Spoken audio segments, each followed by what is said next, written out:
In the fall, I was accepted to Mizzou's graduate program to pursue a master's in percussion performance. I was awarded 2 TA positions in the percussion studio and the recording studio.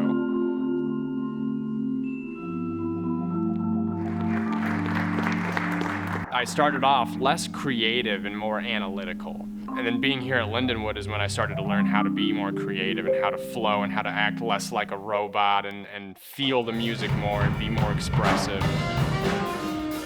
Here it was some of the other percussion students that really inspired me to want to learn more. I saw the way they played and I wanted to be a part of it and I wanted to do it as well.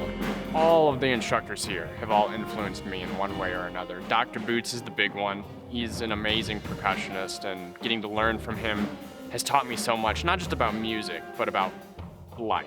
Matthew came to me for percussion lessons because he wanted to learn more about keyboard. What I've really appreciated most about Matthew is his eagerness to learn. He just comes to the table as a sponge and just wants to soak everything up that he possibly can.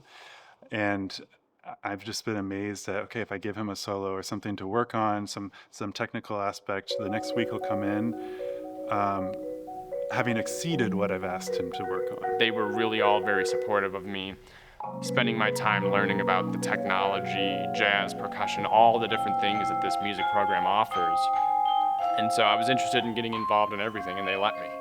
And they all taught me, and it was busy. I spent, a lot of time in all these different areas, but I was very lucky that they were supportive of me being multifaceted and finding interest in a lot of different things. Real experience, real success, I think it really does apply to the music program here, because our faculty are always working to get us real experience, and then it's up to us to find the success in it.